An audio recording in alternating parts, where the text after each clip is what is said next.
C'est un vaste bâtiment qui abrite l'OIAC, l'Organisation internationale contre la prolifération des armes chimiques. En fin d'après-midi, une Citroën se gare sur le parking d'un hôtel à proximité. À bord de la voiture, 4 hommes. Ils sont sous surveillance des services de renseignement hollandais depuis leur arrivée sur le territoire.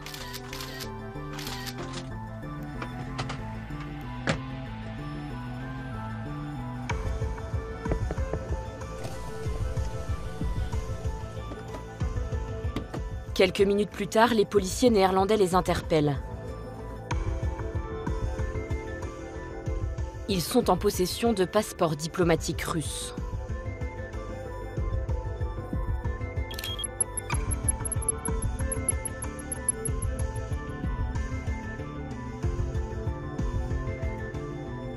Les services secrets fouillent la Citroën. Dans le coffre, du matériel d'espionnage pour mener une cyberattaque contre l'OIAC. L'opération est classée confidentielle défense. Pendant 6 mois, les autorités hollandaises ne laissent filtrer aucune information.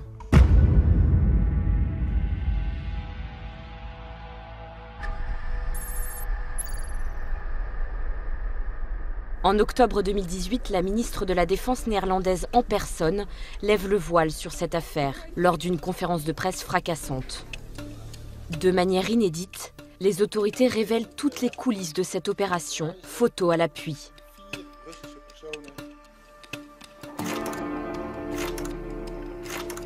Elles accusent les 4 hommes de travailler pour les services secrets russes.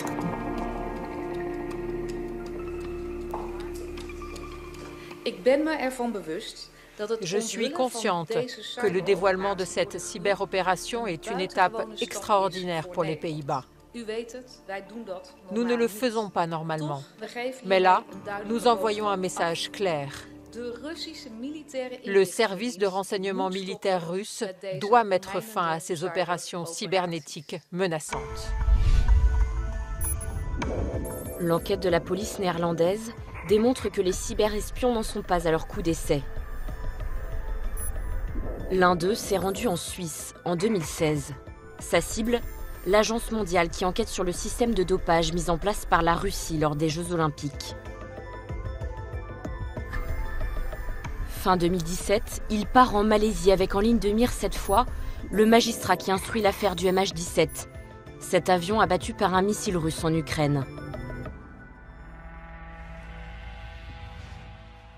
Quelques heures après la ministre néerlandaise, les Américains mettent eux aussi en cause les services secrets russes. Nous annonçons l'inculpation de 7 officiers de l'armée russe pour violation de plusieurs lois pénales américaines, notamment d'activités cybernétiques malveillantes contre les États-Unis et leurs alliés. Dans la foulée, la Grande-Bretagne dénonce une tentative de déstabilisation internationale par la Russie.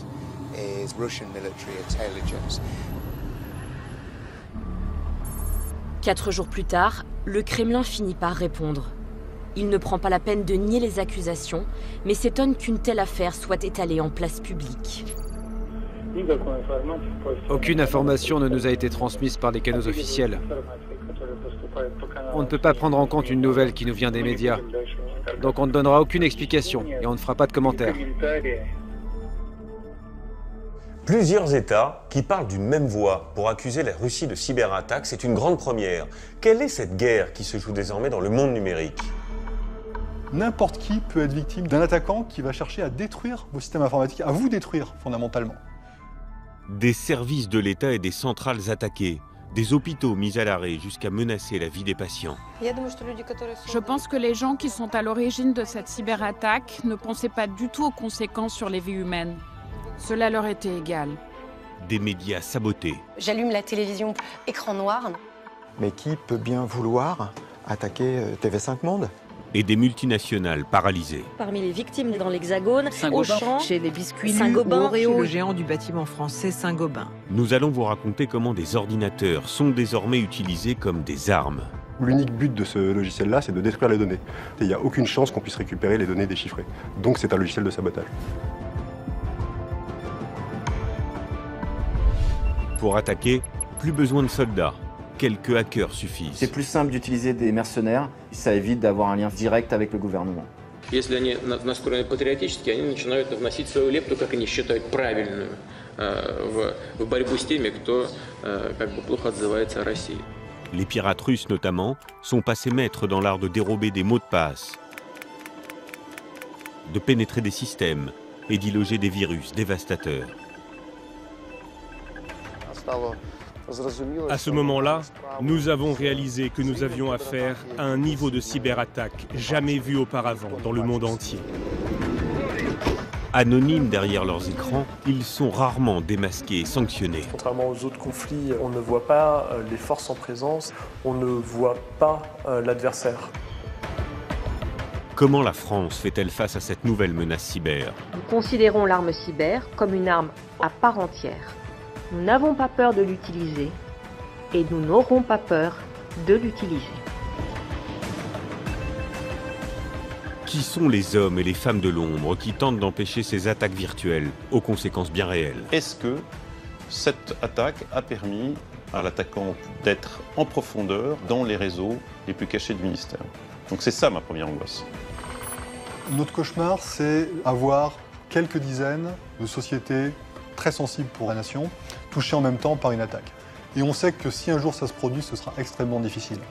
Avons-nous les moyens de faire face à une attaque de plus grande ampleur, ce que les spécialistes appellent le cyber-ouragan?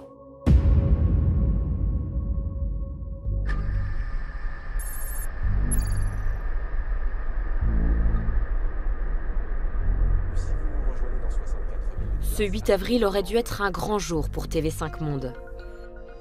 Le groupe audiovisuel public inaugure une nouvelle chaîne sur l'art de vivre à la française. Il y a tout juste une heure, Style HD, le luxe, la mode, la gastronomie sont de fortes valeurs à l'export et leur centre névralgique se nomme entre autres Paris ou encore Bruxelles. Mais c'est quoi au juste l'art de vivre? Nous allons tenter de vous apporter... Le directeur de TV5, Yves Bigot, accueille pour l'occasion le ministre des Affaires étrangères, Laurent Fabius. Monsieur le ministre, je vous en prie, le centre nerveux de diffusion. Ah, ça c'est le moment, ou jamais. Allez-y, prenez donc l'icône avec votre doigt. Alors, c'est ça.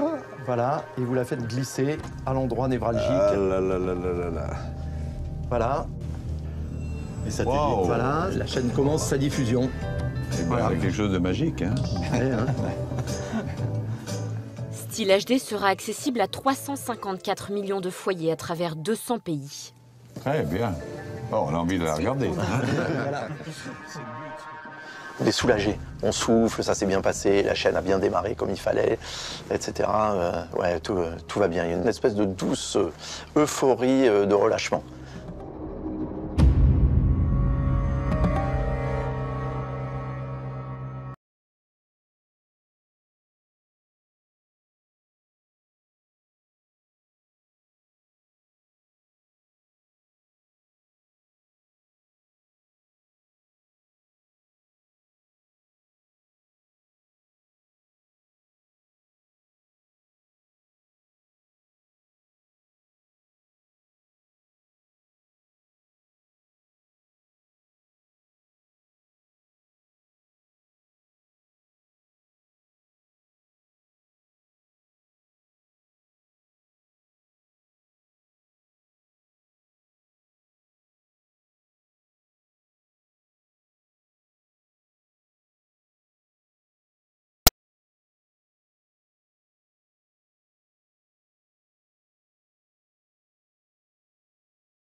Le voyant rouge continue à augmenter. Là, concrètement, la suspicion d'une attaque s'insinue très profondément dans les esprits de chacun.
Il faut leur couper tous les accès à la chaîne, fermer toutes les portes.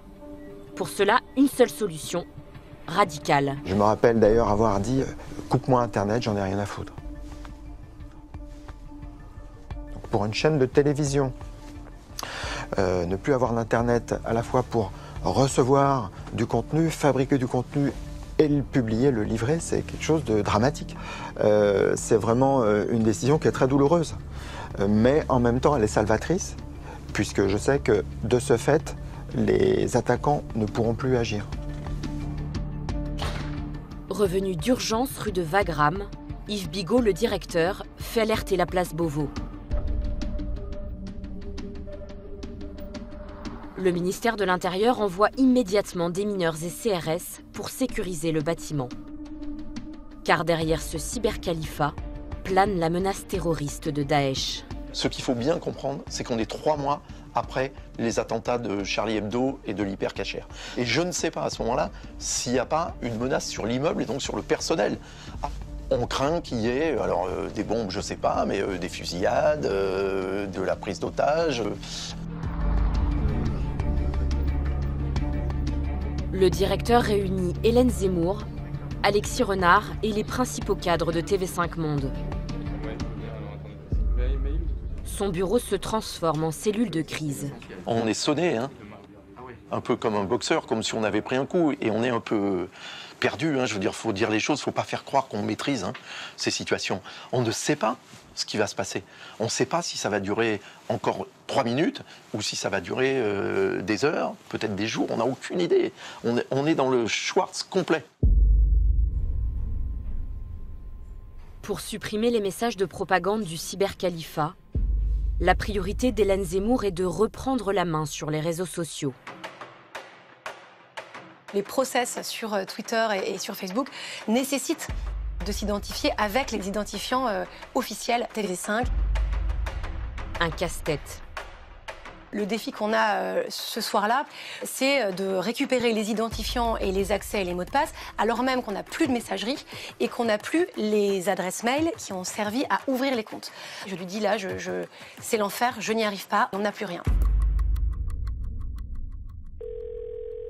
Elle parvient finalement à joindre les directions de Twitter et Facebook France, qui confirment « Impossible de récupérer l'accès aux comptes piratés. Ils seront définitivement supprimés, d'autres recréés. »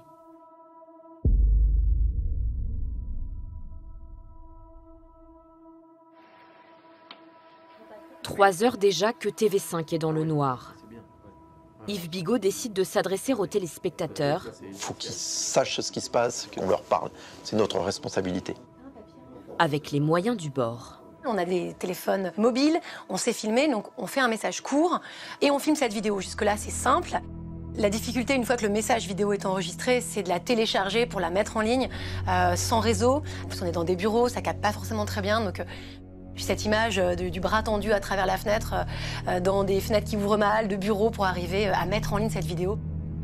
Le message d'Yves Bigot est finalement mis en ligne sur YouTube et sur les réseaux sociaux, tard dans la nuit.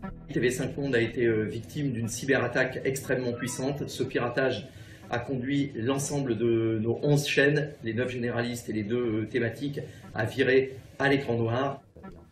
À 5 h du matin, ces écrans noirs se rallument. Mais le direct reste toujours impossible. La chaîne passe des rediffusions.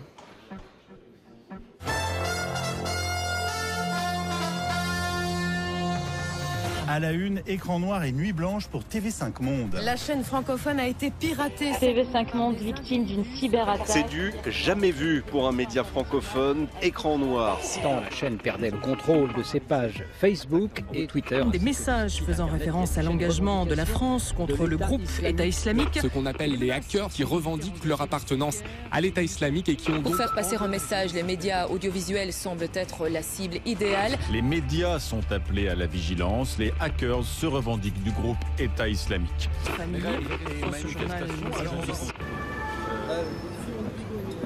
Au petit matin, la cyberattaque fait la une des médias. Sur le trottoir, devant le siège de la chaîne protégée par des policiers en armes, des radios et des télévisions du monde entier sont déjà rassemblées.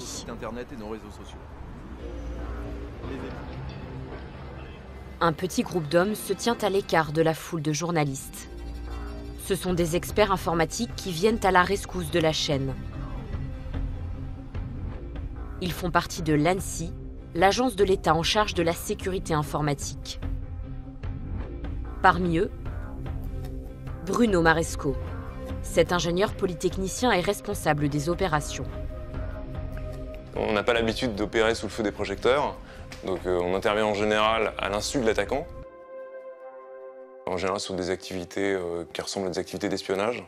Et donc à ce moment-là, comme on n'a juste pas envie d'être repéré comme étant l'équipe de l'ANSSI qui vient s'occuper de la crise, on se sépare et on arrive un par un dans le bâtiment devant TV5 Monde.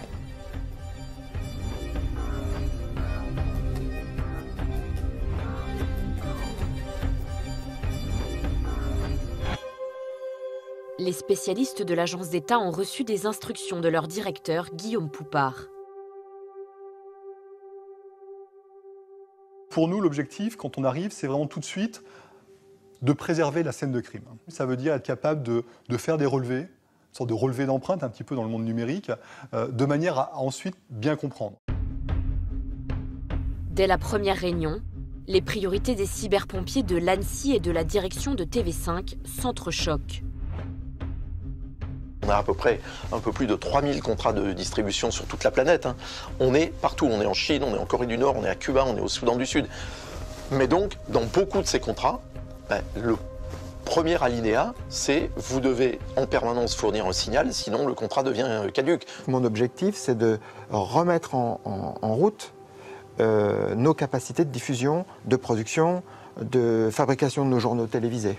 Le problème, c'est que dès qu'on va commencer à modifier les systèmes informatiques, ce qui est évidemment la tentation de TV5 pour pouvoir relancer ces systèmes, eh bien on va complètement effacer ces indices qui sont parfois très ténus, très fragiles. Chaque minute qui passe sans direct accroît le risque pour TV5 Monde de voir sa fréquence attribuée à une chaîne concurrente.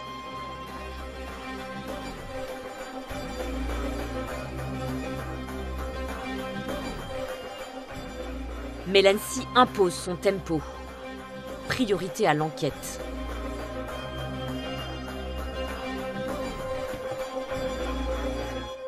Bruno Maresco et son équipe effectuent des sauvegardes de tous les serveurs et disques durs encore en état. Puis les transmettent pour une analyse approfondie à leur base arrière.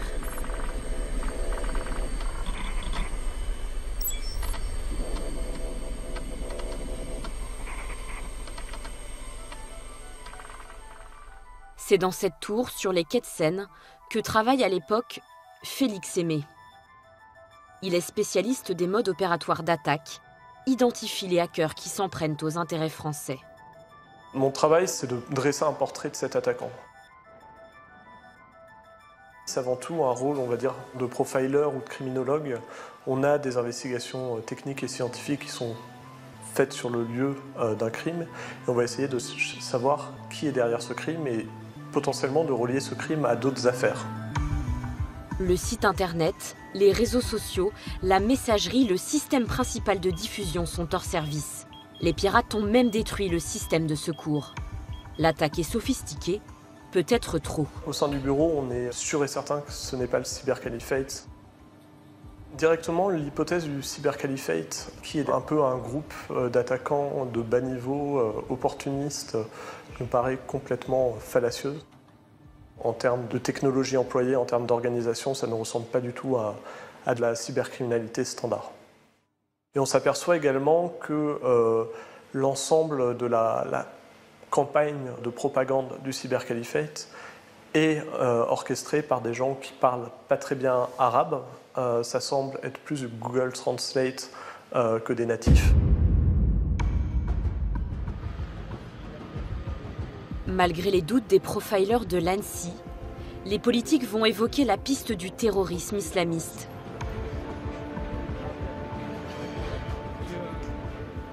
Bernard Cazeneuve, ministre de l'Intérieur et figure de la lutte contre le terrorisme, arrive en personne au siège de la chaîne. Il est accompagné de 2 autres ministres, Laurent Fabius aux Affaires étrangères et Fleur Pellerin à la culture. Le directeur de la chaîne les accueille dans son bureau avec en tête l'avertissement de l'ANSSI. Ne pas se précipiter pour désigner le coupable. Je leur raconte ce que je sais.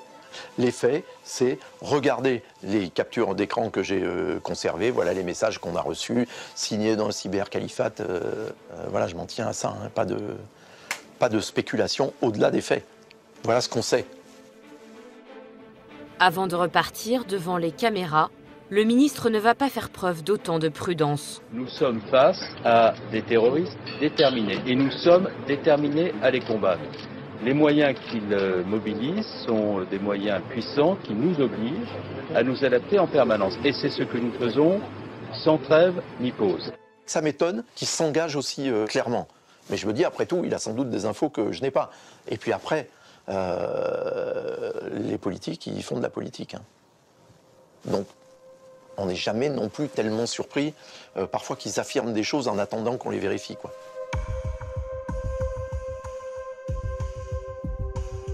Ces déclarations publiques suscitent un certain malaise au sein de l'ANSSI.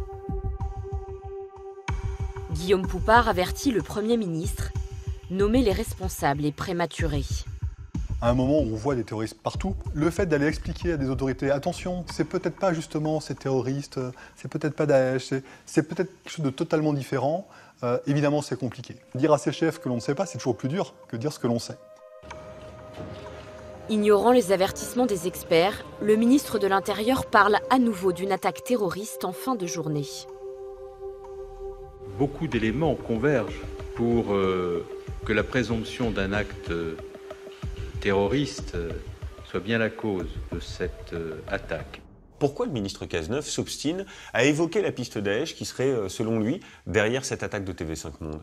Eh bien, comme le dit le directeur de TV5, Yves Bigot, parce que c'est de la politique. Un fonctionnaire haut placé m'a raconté les coulisses de cette journée et il m'a expliqué que Bernard Cazeneuve, le ministre de l'Intérieur, veut à tout prix récupérer la gestion de la crise. Si c'est un simple piratage, la gestion de crise ira au ministère de la Culture et de la Communication. Avec Fleur Pellerin. Exactement, car il intervient au sein d'un média. Or, si c'est une cyberattaque terroriste, la gestion de crise sera pour le ministre de l'Intérieur. Donc c'est juste de l'affichage et du positionnement pur politique. C'est un peu plus que ça. Il faut avoir en tête qu'on est 3 mois après les attentats de Charlie Hebdo et le ministre de l'Intérieur est en train de négocier pour obtenir plus de moyens, plus d'effectifs. Si cette attaque contre TV5 relève d'un attentat terroriste, ça rajoute de l'eau à son moulin. Il y a une image d'ailleurs qui résume tout. Regardez, l'après-midi même, une conférence de presse est organisée au ministère de la Culture et de la Communication. Fleur Pellerin ne va quasiment pas s'exprimer. C'est Bernard Cazeneuve qui monopolise la parole. À l'écart du jeu politique, les experts de l'ANSSI continuent de travailler. Sauf qu'ils interviennent au sein même d'un média qui, en plus, a choisi de communiquer sur l'attaque. Le choc des cultures. Les journalistes de TV5 Monde ont cherché à couvrir la manière dont on traitait l'incident.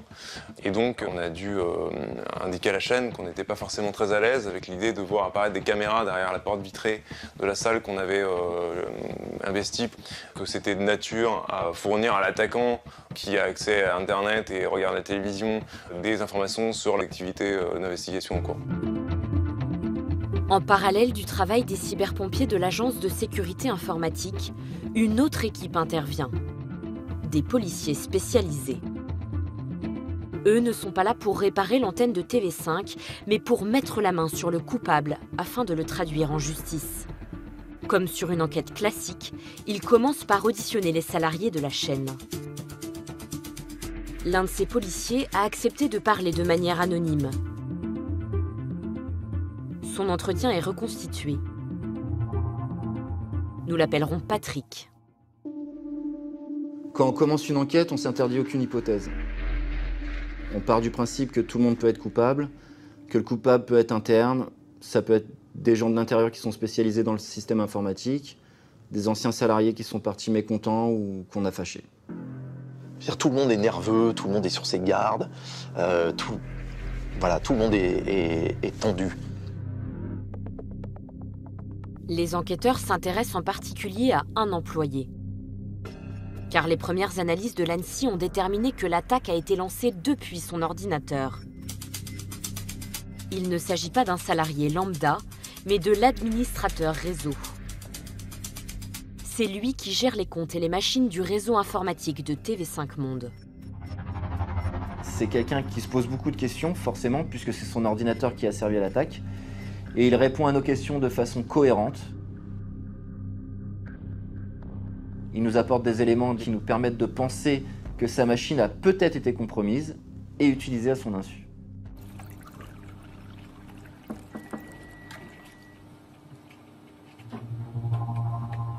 En analysant le disque dur de son ordinateur,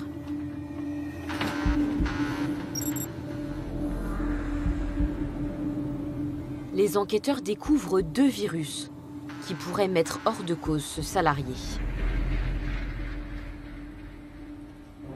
On appelle ça des malwares. Le premier, c'est un enregistreur de frappe clavier qui permet à une personne malveillante de récupérer tout ce qui est tapé sur un ordinateur, notamment les mots de passe et les identifiants.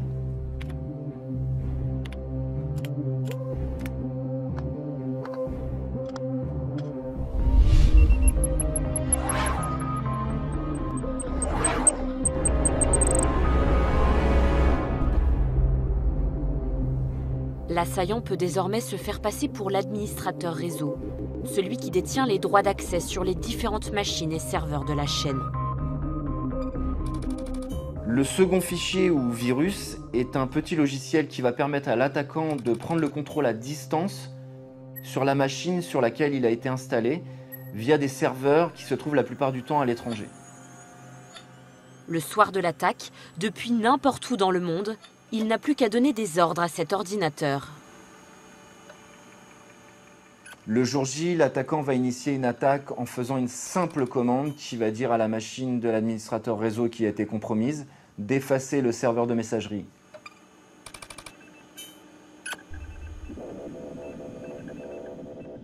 Cette machine va aussi servir à prendre le contrôle des comptes des réseaux sociaux Facebook et Twitter qui sont rattachés à TV5 Monde. Et enfin, il va dire à la machine de l'administrateur réseau de procéder à la remise à zéro de tous les matériels qui permettent la diffusion des flux vidéo, ce qui engendre les fameux écrans noirs le soir de l'attaque. Comment le pirate a-t-il pu déposer ces virus dans l'ordinateur de l'administrateur de TV5 Monde ? Eh bien, vous allez voir, cette attaque a été préparée de longue date. Ce qu'il faut savoir, c'est qu'à TV5, les caméras des plateaux sont des robots qui sont gérés à distance par un prestataire hollandais. Ce prestataire, c'est quelqu'un qui est très imprudent. Il voyage beaucoup, il se connecte au Wi-Fi des hôtels et des aéroports qui sont très peu sécurisés. L'attaquant a donc pu déposer ces virus sur l'ordinateur de ce prestataire, puis comme ça remonter, infiltrer le réseau de TV5 en passant par les caméras robots, puis aller jusqu'à l'ordinateur de l'administrateur réseau. C'est fou, c'est digne d'un film d'espionnage. Comment se prémunir face à tant d'ingéniosité ? TV5 a sans doute facilité la tâche des hackers. Il faut savoir, c'est ce qu'a révélé notre enquête, que la chaîne n'avait pas changé les mots de passe par défaut des serveurs, notamment les serveurs qui gèrent les caméras robots. Donc c'est comme lorsqu'on achète un nouveau téléphone avec un code PIN 0000, faut le changer. Exactement, donc le pirate n'a eu aucune difficulté à se procurer ce mot de passe. Dès lors, une fois qu'il était entré dans le réseau, il a pris tout son temps pour préparer son attaque.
TV5 reconstruit son système informatique pour un coût de 20 millions d'euros.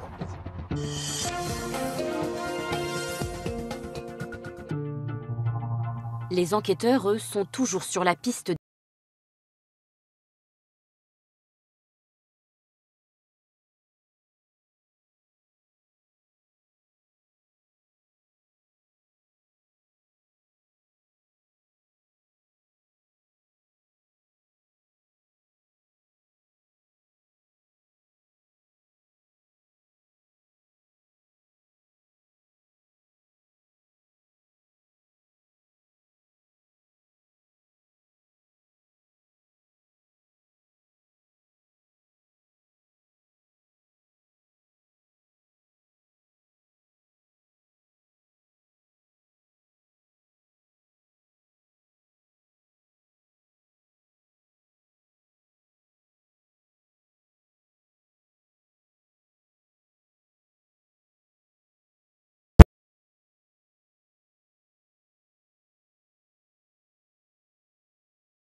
Elle estime que si elle accuse nommément la Russie, elle se coupera de toute possibilité de dialogue avec ce pays.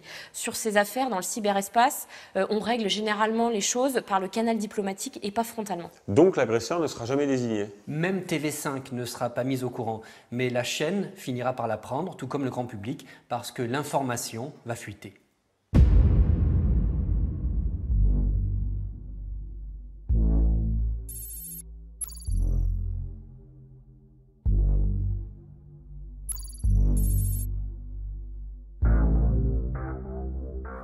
Dans ce climat de guerre cyber, Guillaume Poupard a convoqué les responsables informatiques de 43 grandes télés, radios et journaux français.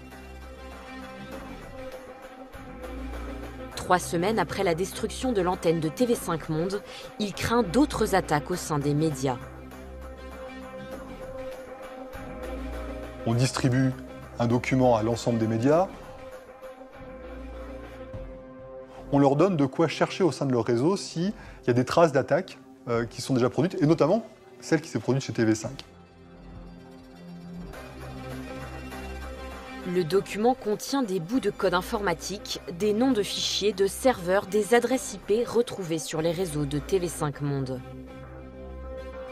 On a la conviction à l'ANSSI que partager ces indicateurs en direction des différentes chaînes de médias, radio et presse, peut être intéressant pour essayer de découvrir de nouvelles attaques. Cette note porte la mention diffusion restreinte. Elle doit rester dans le cercle confidentiel des responsables informatiques. Le document ne mentionne ni l'origine russe de l'attaque, ni même le mode opératoire APT28.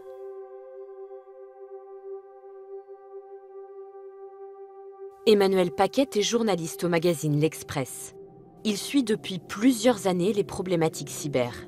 Grâce à des sources, il entend parler de cette réunion et parvient à se procurer le fameux document distribué par l'ANSSI. Il va mener sa propre investigation. Je donne les marqueurs, donc les empreintes numériques laissées par les assaillants chez TV5 Monde, à 2 experts de la cybersécurité, un privé et un particulier que je connais, c'est plutôt un hacker pour le coup, et les 2 travaillent de leur côté et assez rapidement arrivent tous les 2 à la même conclusion. Je m'attendais à ce que ce soit effectivement une confirmation du cybercalifate, et en réalité, derrière ce groupe se cache APT28, qui serait proche des intérêts russes. Le journaliste se fait confirmer l'information par le parquet en charge de l'enquête. Pourtant, l'ANSSI se refuse à tout commentaire.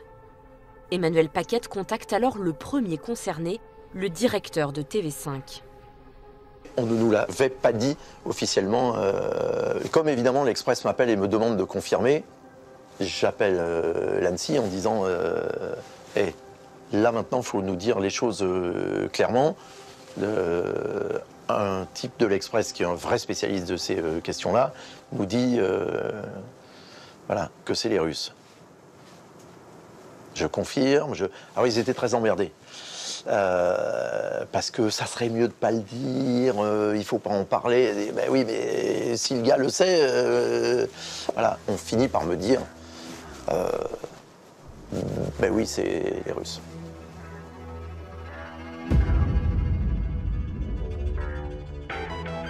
Presque 3 mois jour pour jour après l'attaque, l'Express publie l'enquête d'Emmanuel Paquette.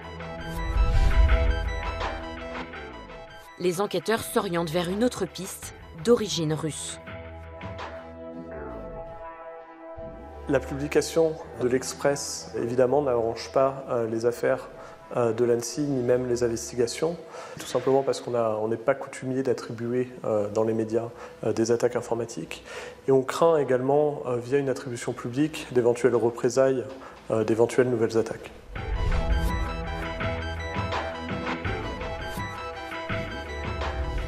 L'information est reprise dans le monde entier, aux États-Unis, en Angleterre, en Allemagne ou encore en Espagne.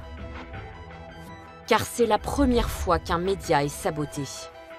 L'ANSSI n'était pas très content que je partage les empreintes numériques laissées par les assaillants à d'autres personnes. J'ai eu des messages plutôt indirects me disant de les garder pour moi, voire si je pouvais éviter d'y accéder. Bon, voilà.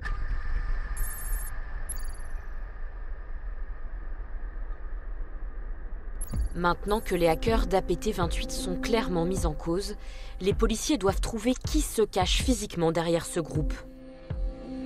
Mais les pirates ont brouillé les pistes en se dissimulant derrière de nombreux serveurs partout dans le monde. Moi, en tant qu'enquêteur, quand je travaille, je remonte la pelote à l'envers. Donc du coup, je pars du serveur compromis, je cherche les connexions, je trouve une connexion, j'identifie un serveur. Il va falloir que j'aille récupérer ce serveur et les informations qui sont dessus pour pouvoir remonter d'un cran vers la connexion suivante. Pendant des mois, les policiers spécialisés travaillent sur les serveurs utilisés pour l'attaque. Mais ils se heurtent finalement à un mur. Certains pays refusent l'accès à leurs machines. D'autres ne conservent pas leurs données. Oui, on a des faisceaux d'indices nombreux et bien forts, mais on ne peut pas amener des éléments de preuve matériels formels. Et surtout, on ne peut pas identifier des personnes physiques. Alors pour nous, c'est très frustrant. Et aujourd'hui, où en est-on de cette affaire? Y a-t-il eu des suites judiciaires? L'affaire a été classée sans suite et aucun de ces hackers russes ne sera jamais traduit en justice. Et les autorités russes n'ont jamais été directement, officiellement mises en cause? Non, mais de toute façon, qu'ils soient mis en cause officiellement ou pas, l'attitude des Russes face à ces accusations est toujours la même. Ils ne prennent pas la peine de démentir. Écoutez cette déclaration de Vladimir Poutine. Это же люди свободные, как художники. Они, значит, настроение у них хорошее, они встали с утра и занимаются тем, что картины рисуют. Также и хакеры. Они проснулись сегодня, прочитали, что там что-то происходит в межгосударственных отношениях. Если они настроены патриотически, они начинают вносить свою лепту, как они считают, правильную в борьбу с теми, кто как бы плохо отзывается о России. C'est complètement fou ce qu'il dit Vladimir Poutine, on est bien loin des précautions d'usage des autorités françaises. Il semble même justifier les attaques de ces hackers au nom du patriotisme. C'est sans doute au nom de ce même patriotisme que ces artistes, comme ils les appellent, vont lancer une autre attaque massive en juin 2017. Une attaque qui va déstabiliser un pays, qui va coûter des milliards de dollars à des multinationales, dont le français Saint-Gobain, et qui va même mettre en jeu des vies humaines. C'est une guerre à 2500 km de la France. En mars 2014, la Russie annexe la Crimée, rattachée à l'Ukraine.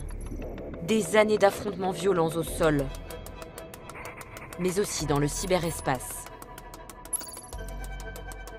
Depuis, le pays reste divisé entre l'Ouest pro-européen au pouvoir et l'Est majoritairement pro-russe.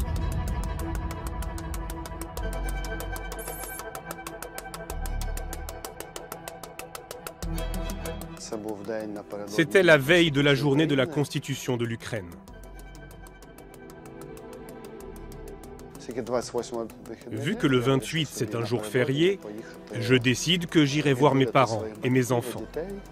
L'été, mes parents habitent à la campagne.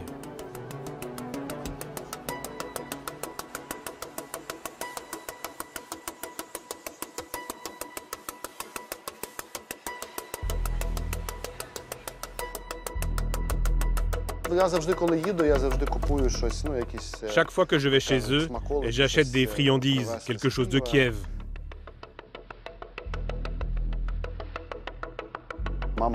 Ma mère adore le salo, du lard ukrainien.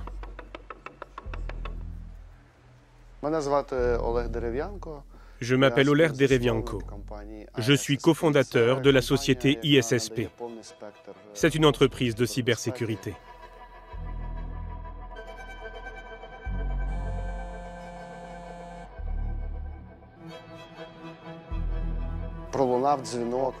J'ai reçu l'appel d'un ami. Il m'a dit, écoute, quelque chose d'important est en train de se passer. Un gros client vient d'être attaqué.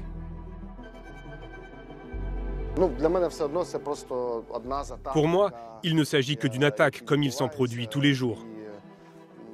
C'est juste une attaque ordinaire.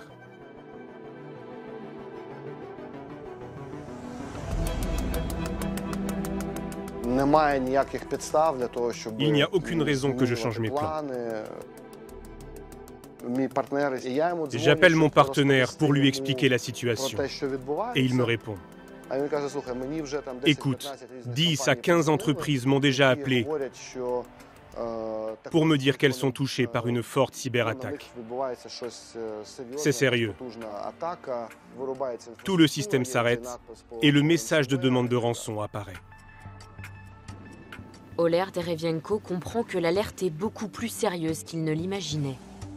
Il s'arrête dans un restaurant en bord de route pour avoir une connexion Internet.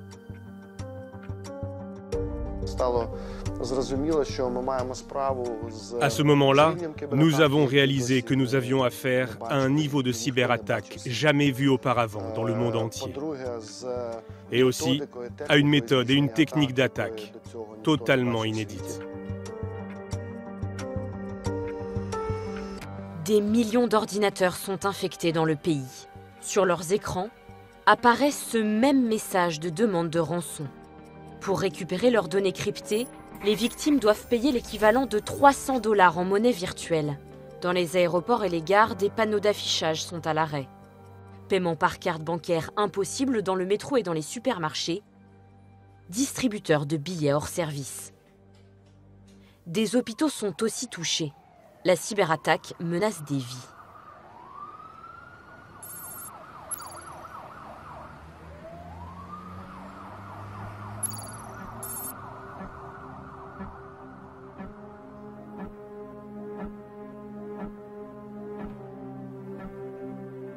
La clinique Boris est l'une des plus réputées de la ville.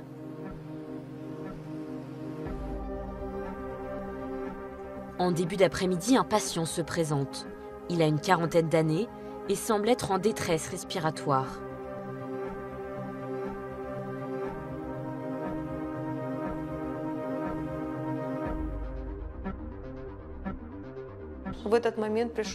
Un patient avec une insuffisance coronarienne est arrivé. Cela signifie que l'activité de son cœur souffrait de dysfonctionnement. Il pouvait décéder à n'importe quel moment. Ce patient avait besoin d'une hospitalisation immédiate. En plus de 30 ans d'exercice, le docteur Yelena Botiaï n'a jamais connu une telle panique. Tout le système informatique de la clinique est hors service. Les plannings des médecins et les dossiers des patients se sont volatilisés. Il était très important de vérifier si ce patient avait déjà eu des problèmes cardiaques auparavant, parce qu'il était assez jeune et qu'on devait éviter des erreurs. Il nous fallait savoir quels médicaments il prenait et quels examens il avait déjà faits. Là, il nous dit « Vous avez toutes ces informations dans votre base de données », sauf que nous n'avions plus cette base. La clinique ne peut pas l'opérer sur place. Le patient sera finalement envoyé dans un centre spécialisé.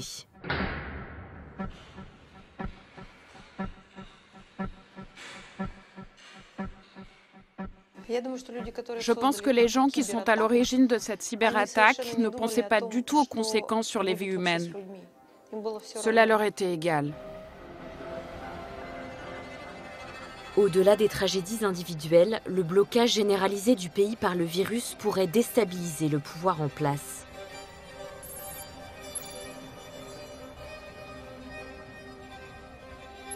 Place Maïdan, la Poste doit fermer ses portes.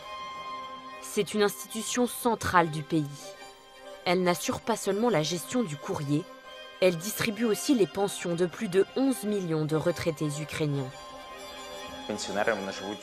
Comme beaucoup de retraités habitent dans des endroits reculés où les banques n'ont pas accès, nos facteurs prennent l'argent en liquide dans leurs sacs et le distribuent dans les villages, jusque dans les maisons. L'équivalent de 4 milliards d'euros en espèces. Mais nous avons besoin de données pour nous dire quelle somme d'argent distribuer à qui.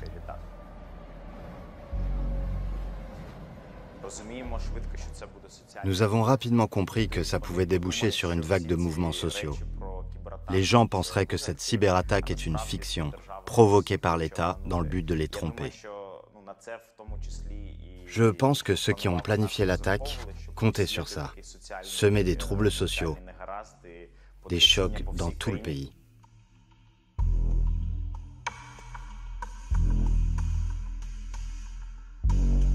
Pour éviter une montée de panique, Alexander Persowski donne l'ordre à ses équipes de rouvrir les portes.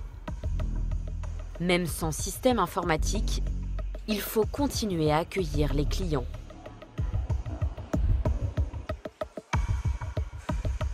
Et pour rassurer les Ukrainiens, il se prête à une conférence de presse diffusée en direct sur les chaînes du pays. Par prévention, nous avons arrêté le système pour éviter la propagation du virus. Une partie de nos services reste accessible. Nous pouvons toujours recevoir les clients et distribuer les colis. En revanche, on ne peut faire aucune transaction financière. Les salariés sont mobilisés pour recréer les bases de données des retraités effacés.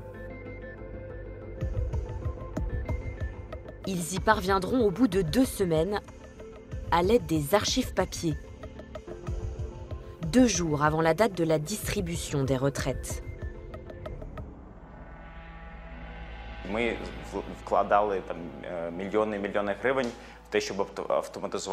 Nous avons investi des millions et des millions pour automatiser l'entreprise. À mon arrivée, seuls 2000 de nos 11 000 bureaux de poste étaient connectés au réseau Internet. Nous avons doublé ce nombre. L'ironie du sort, c'est que nous nous sommes battus pour que la société soit davantage dépendante de l'infrastructure informatique. Mais à cause de ça, elle est devenue plus vulnérable.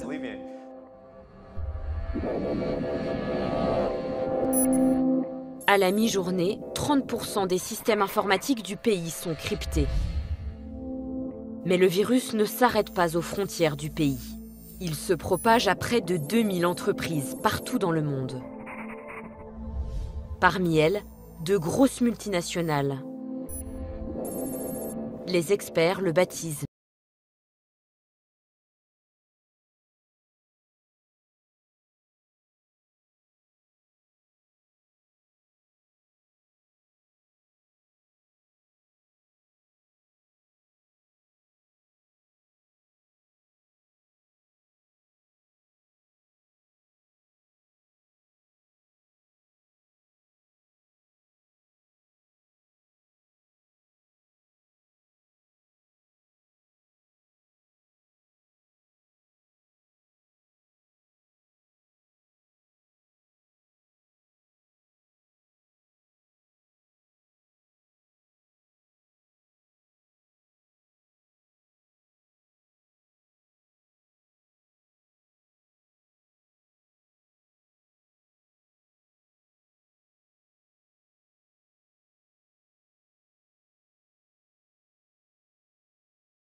se passionnent pour le virus NotPetya.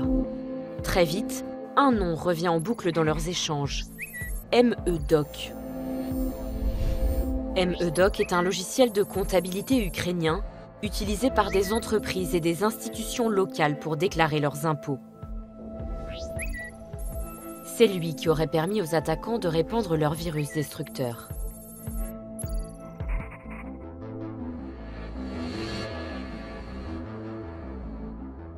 L'épicentre de la pandémie mondiale se situerait au siège d'une petite entreprise de la banlieue de Kiev.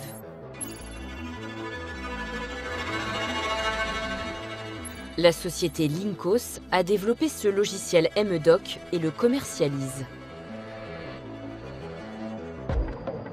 Moins de 2 heures après le début de la cyberattaque, Olesya Linik, la patronne, se retrouve au cœur de la tourmente.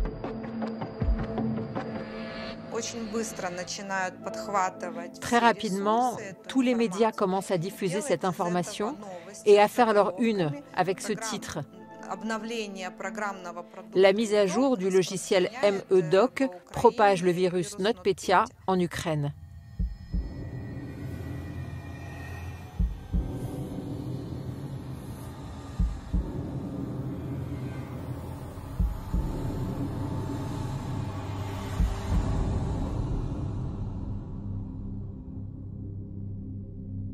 Dans la foulée, Olesya Linik contacte elle-même la cyberpolice ukrainienne. Elle se met à sa disposition. Sergueï Demediouk est à la tête de cette unité spécialisée qui compte plus de 400 hommes répartis sur le territoire. J'ai envoyé un groupe de spécialistes sur place afin de localiser le logiciel malveillant, pour qu'on puisse évaluer la situation et dire s'il s'agit d'un crime ou d'une erreur technique involontaire. La cyberpolice rendra ses conclusions le lendemain de l'attaque. Le virus NotPetya se loge effectivement dans le logiciel MEDOC. En moins de 24 heures, le pays a déjà perdu un demi-point de PIB.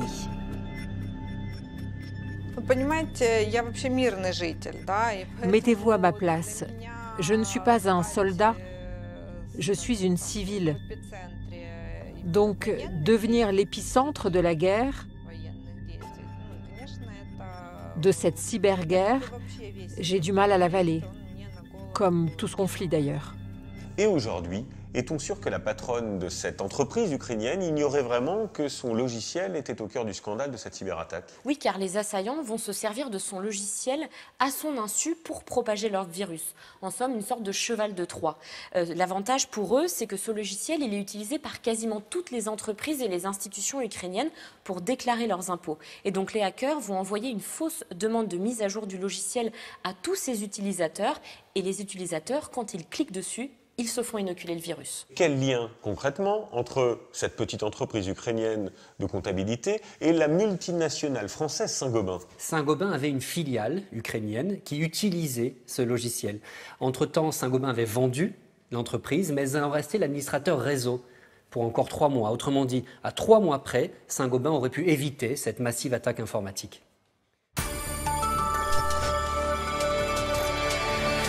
Voici le journal. Bonjour à tous. À la une ce matin, comme une traînée de poudre. Une cyberattaque à l'échelle mondiale, planétaire. Cyberattaque spectaculaire. La bombe informatique a touché la France. Des entreprises françaises. Parmi les victimes dans l'Hexagone, Auchan, chez les biscuits Lu ou Oreo, les chocolats Côte d'Or, Saint-Gobain, Milka, Saint-Gobain ou encore de la Maïf. Les préservatifs Durex, Saint-Gobain, laboratoire pharmaceutique. Steradan, Desktop, On parle de l'industriel Saint-Gobain, chez le géant du bâtiment français Saint-Gobain.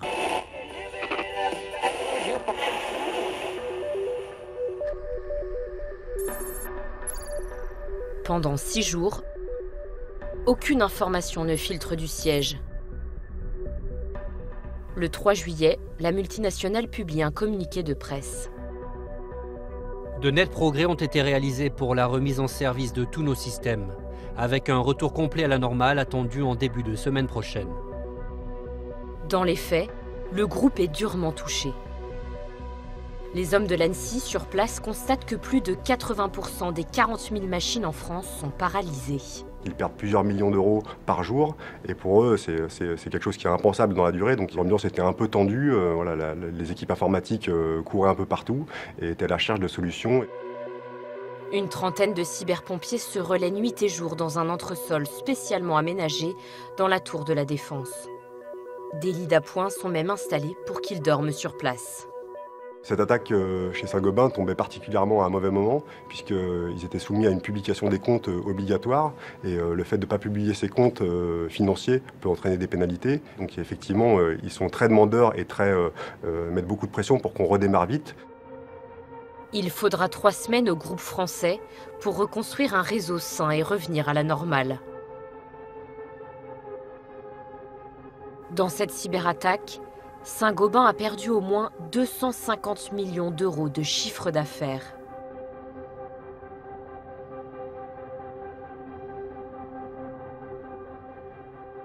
Cette affaire est symptomatique car elle montre les conséquences dramatiques pour les grands groupes que peuvent avoir ces cyberattaques et des conséquences financières notamment.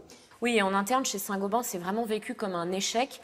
Nous les avons sollicités à plusieurs reprises et ils n'ont jamais souhaité participer à ce documentaire. Même à l'époque, ils ont verrouillé leur communication. Il n'existe aucune image officielle de leur magasin, La Paire ou Point P, à l'arrêt suite à l'attaque du virus. Et les seules images, celles qu'on a utilisées dans le documentaire, nous ont été données par une source non autorisée. Mais alors pourquoi un tel silence? Alors déjà parce que ça fait partie de l'ADN du groupe, Saint-Gobain communique peu. Et puis il y a aussi, semble-t-il, un problème de sécurité informatique dans ce groupe. Oui, puisque dans les années 2000, la direction du groupe a souhaité que toutes les filiales puissent échanger et partager. Elle a donc fait un réseau informatique ouvert, très à plat, comme ils appellent dans leur jargon, ce qui fait que quand le virus se propage à un endroit dans le réseau, il peut très vite se propager à l'ensemble du groupe. Donc il y a eu des failles. Exactement, il y aurait aussi eu un problème au niveau de la gestion des identifiants et des mots de passe. L'administrateur réseau aurait choisi un même identifiant et un même mot de passe pour accéder à plusieurs ordinateurs. Donc on connaît le virus, on sait comment il s'est propagé, reste une inconnue. Qui l'a inoculé? À Paris, Félix Aimé, le profiler de hackers, vient de quitter son poste à l'Annecy. Lorsque l'attaque survient, c'est son 2e jour de travail pour l'une des principales sociétés privées d'antivirus. Un collègue lui envoie par mail le fichier contenant NotPetya. Mais il n'a pas encore ses outils informatiques pour traquer les pirates. Je reçois le fichier et je viens l'ouvrir sur un traitement de texte parce que j'ai que ce logiciel à disposition. Et ce que je cherchais à savoir, c'était s'il y avait des chaînes de caractères reconnaissables. Des indices qui me font tilter sur un groupe d'attaquants ou un autre.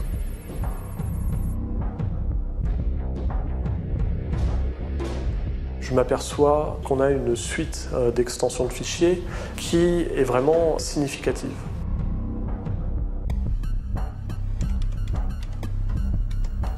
Je copie-colle ces blocs de caractères sur Google et là, je tombe sur un code malveillant associé au mode opératoire Black Energy.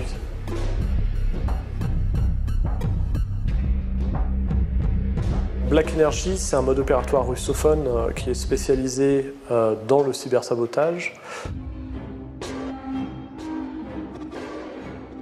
Depuis 2014 et le début du conflit en Crimée, le groupe de hackers Black Energy a mené plusieurs campagnes de cyberattaques ciblées en Ukraine. Ils sont notamment à l'origine d'une attaque sans précédent contre des centrales électriques en décembre 2015. 70 000 foyers ukrainiens plongés dans le noir. Aujourd'hui, on ne sait pas si Black Energy est associé à l'État russe directement, si c'est un service ou si c'est un bureau d'un des services de renseignement russes.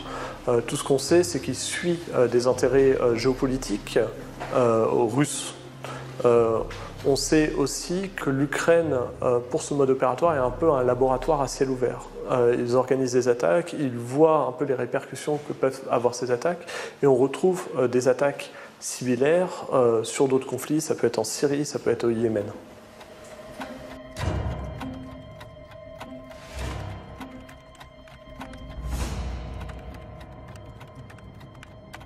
Le profiler se retient de lier directement les hackers russes de Black Energy au Kremlin. Les autorités ukrainiennes, elles, vont prendre moins de précautions.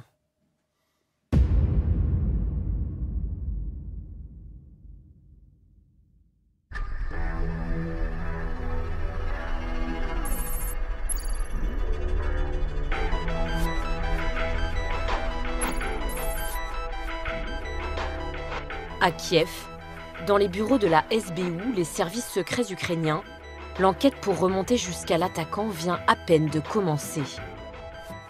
Nikolai Kuleshov, le chef du département cyber, n'a encore aucune preuve tangible, mais une certitude après des années de guerre contre la Russie.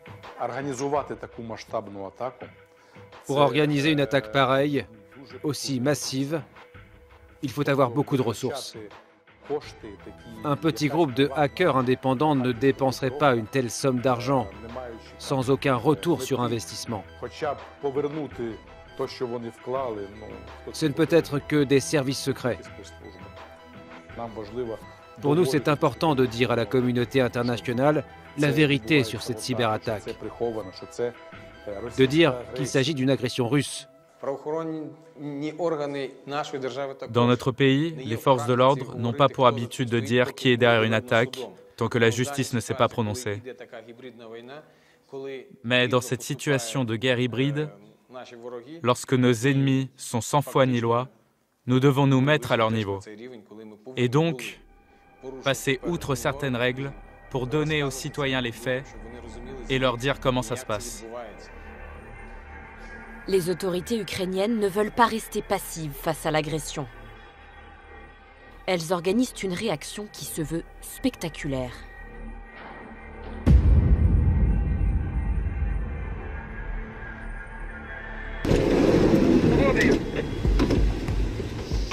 Un commando d'intervention de la police ukrainienne débarque dans l'entreprise d'Olesya Linik.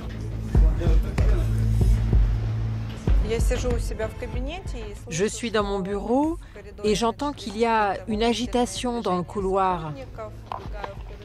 Je sors et je les entends monter les escaliers 4 à 4.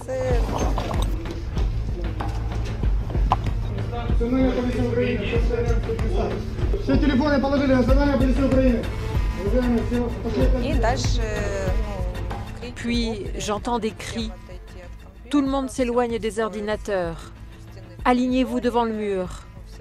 Nous sortons tous et nous nous mettons en rang. Ils me demandent où se trouvent les serveurs. Je leur réponds, il y en a à chaque étage.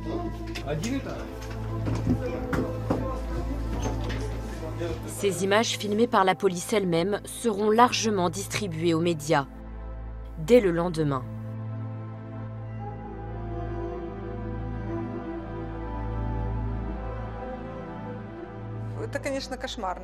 C'était un cauchemar. Vous savez, pour de simples employés de bureau, se retrouver face à des hommes avec des mitraillettes braquées sur vous, évidemment, c'était un choc colossal pour tout le monde. Certes, c'était très désagréable et inconfortable pour les dirigeants de cette société, car nous avons violé leurs droits et leurs libertés, mais d'un autre côté, nous avons fait du bon travail.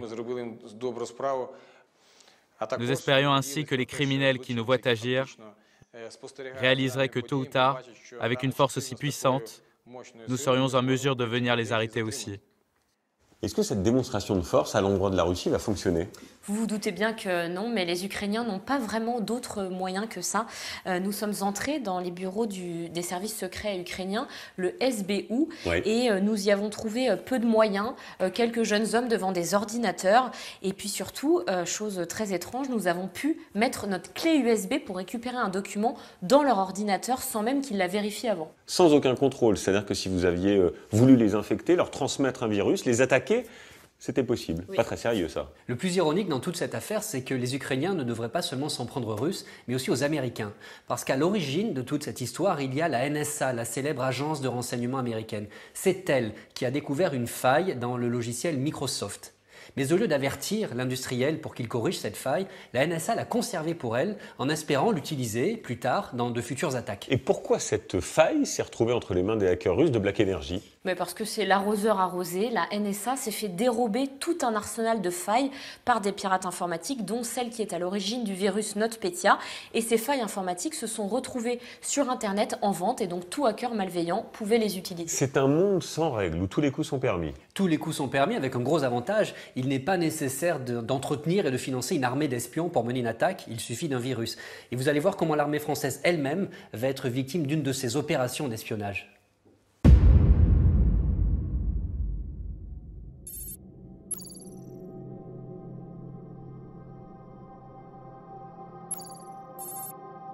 À l'automne 2017, une information confidentielle remonte jusqu'à la ministre des Armées, Florence Parly, sous la forme d'une note rouge.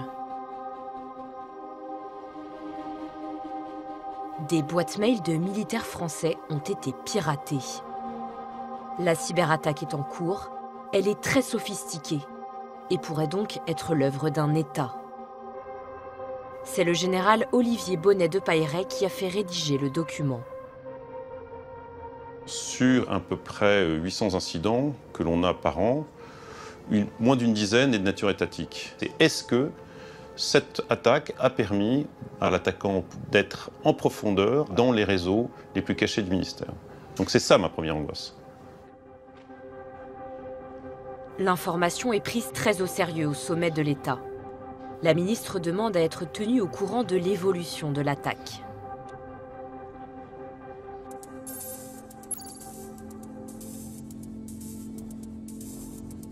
Le lendemain, au nouveau siège sécurisé des armées françaises, dans le très secret CPCO, Centre de planification et de conduite des opérations, le général réunit plus d'une dizaine d'officiers. Ensemble, ils doivent déterminer la stratégie à adopter vis-à-vis de l'attaquant. Le lieutenant-colonel Lionel prend la tête de cette cellule de crise dédiée. C'est lui qui présente les options au général. On a deux possibilités, c'est soit de manière très radicale couper ce service, fermer toutes les boîtes ou arrêter les différents serveurs. C'est assez radical, mais au moins on sait qu'on arrête dans la foulée la fuite de données. On a une deuxième possibilité, c'est de laisser continuer l'attaquant, continuer son évolution, de manière à mieux le surveiller, à comprendre exactement son mode d'action et également son objectif. L'option 2 permettrait d'en apprendre beaucoup sur l'ennemi. Mais elle peut aussi se révéler risquée si l'attaquant prépare une offensive majeure. Je prends la décision à un moment de dire, écoutez, non, je crois qu'on peut en savoir plus sur qui nous attaque, comment il nous attaque, pourquoi il nous attaque. Donc on va laisser l'attaque continuer à perdurer.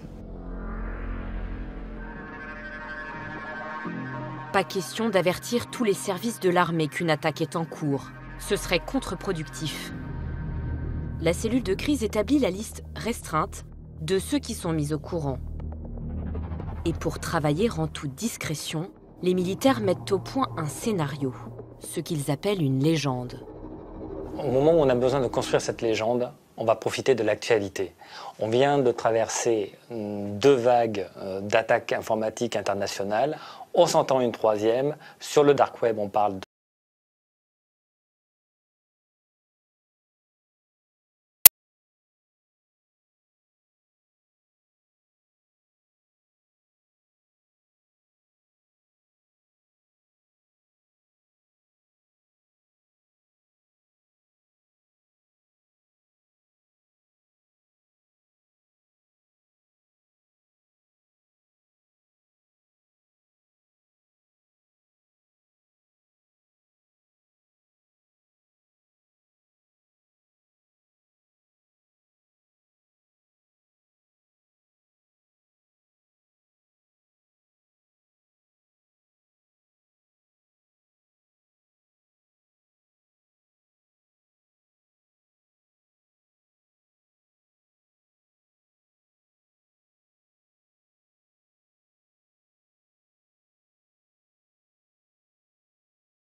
l'actif de nos bateaux puisse être dans les mains d'un tiers.